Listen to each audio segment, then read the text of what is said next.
What up, YouTube? It's RKO Legend Killer 687 back here for my review of tonight's Money in the Bank pay-per-view. But before I get to that, I know that a couple people have commented that they like my posters in the background, and I appreciate that. And I know someone in particular out there, I can't remember who it was, wants to see more of them. So I'm just going to give you a little, glimpse around my room, just satisfy you guys out there who watch my videos for my posters. I'm just kidding, but got hose all over the place. And Paul Pierce. Woo! And that's yep, so it's good stuff. But anyway, let's get down to business. And I actually just watched pay-per-view for free on this website, so it's good shit there. But wow is all I have to say. There was a lot of good shit tonight, in my opinion, on this pay-per-view. Some shocking moments that happened that I did not see coming. Some of the matches are better than I thought they'd be. So with that being said, let's get to it. So Money in the Bank is coming to us live from Kansas City, Missouri. And the show opens with Cole King and Matt Striker at ringside welcoming us to the show, and they hype tonight's matches.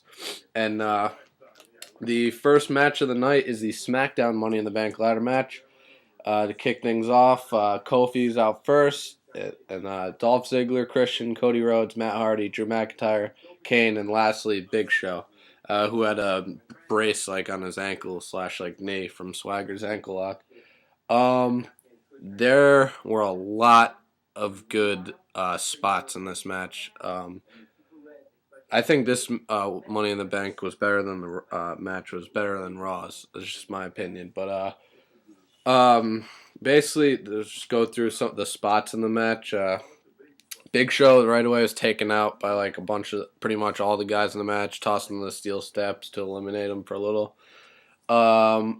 Christian hit a nice big hip toss to Dolph Ziggler off top of the ladder. It looked like it hurt. And probably the spot of the night. No, not probably. It was.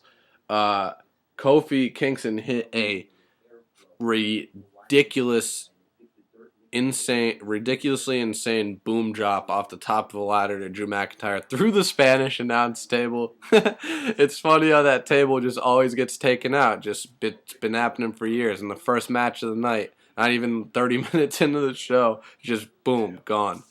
And literally boom. But he got some big time air. They showed an instant replay of it a bunch of times, and he really put the hammer down on McIntyre.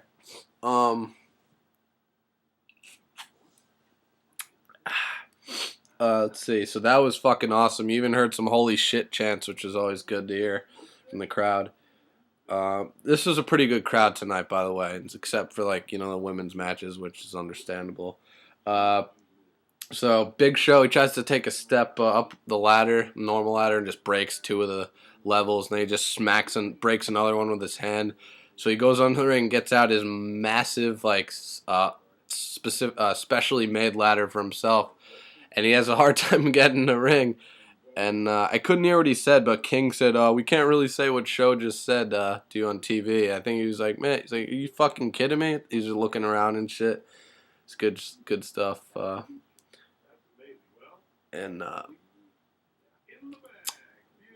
Sorry, Pineapple Express is on. Great movie. And so, yeah, Show gets his ladder in and, climbed. I don't know what he did with it. He climbed up it or tried. He just set it up. It took him a while to set it up.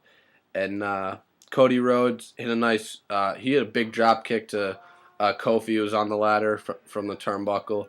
And then he had Crossroads on the ladder, which looked brutal on Kofi. And then Show was knocked to the outside, and all the guys in the match pretty much just threw ladders on him. They just buried him in ladders. You couldn't even see him. There were so many. Even a couple of the footstools, step ladders or whatever you want to call them. Hornswoggle's stupid little shit. So that was funny stuff. And then Drew McIntyre had pretty much been out of the match the whole time, and I was saying to myself, I was like, he's gonna come in at the end, sneak back in the ring, and fucking grab that briefcase.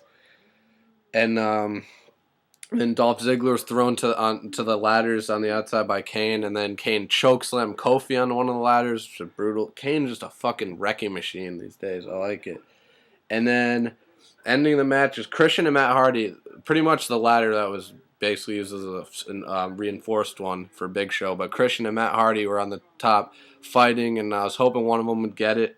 And I picked Christian, if you saw my prediction video earlier. And they were fighting, punching each other back and forth, just trying to grab the briefcase. Then they both hit each other, I guess, and they both fell off. And Christian took a nasty fall, like right off the top rope. Looked like it hit him right in the ribs. And then, sure enough, Drew McIntyre, everyone's out, like on the outside of the ring. There's no one in the ring. And then Drew McIntyre is like slowly crawls back in to a ton of heat. Like you just hear everyone like, great, this is going to happen. And he's going to steal one. And then he gets in, and then I thought he was about to grab it. But then crowd like got excited, and it's Kane. Kane comes back in, climbs up, throws. It wasn't really a choke slam. He kind of just grabbed him by the throat and pushed him off the ladder. But Kane, and then he unhooked the briefcase. Kane is your Money in the Bank winner for SmackDown. Wow. I have to say I marked out because I'm so happy for Kane. This is well overdue. I'm happy they did this for him. And good shit. Kane won the match. Big pop from the crowd. So that was great. I gave that match. I gave that Money in the Bank ladder match 3 stars. I thought it was worthy.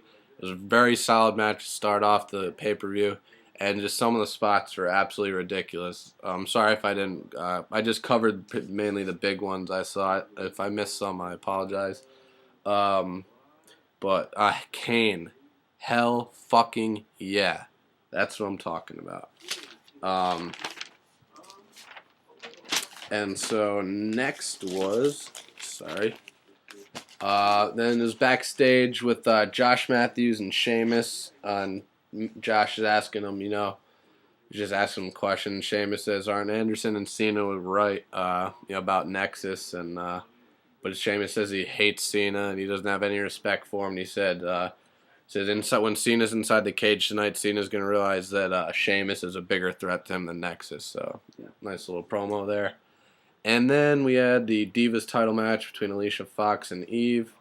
There were some Daniel Bryan chants in the beginning of this match, which was cool. Eve was looking pretty sexy tonight, as usual. And Alicia retained it was an okay match. It lasted for like 5-6 minutes maybe. I gave it like 1.5 stars for Divas match. I mean, it was 10 times better though than the shit women's title match, which I'll get to later, that occurred. But this was okay. I mean, there was some good stuff. Eve tried like some front flip off the second rope, and Alicia put her knees up. Looked like it kind of hurt. And Eve is improving in the ring. I'll give her that. This was an okay match for a Divas match. Alicia Fox hit her scissors kick for the win to retain the title. And then backstage is show Jack Swagger in the locker room, and I guess he's talking to his mom on the phone. It's actually, I got a kick out of it. He told her to he's like, Mom, shut up. And I guess she was yelling at him about what happened to his dad or whatnot, if that was even his actual dad, which I doubt it was. And so Swagger says, how's Dad doing and whatnot. He's like, don't worry, I'm gonna win the world title for him tonight or whatever when I snap Rey Mysterio's ankle. So. Yeah, that was pretty funny shit. And then the Unified Tag Team title match was next. The Usos take on the Hart Dynasty. And one move during it, it was like that running move in the corner that Umaga used to do, like just run full speed ahead and just smash you in the head with his ass. One of the Usos did that, and I think it was King said, vintage Rikishi, when it really, it was vintage Umaga. I don't know why they couldn't have just said that. By the way, King really pissed me off this whole night. I'll get to that. But, alright guys, I'm going to come back for part 2, so stick around.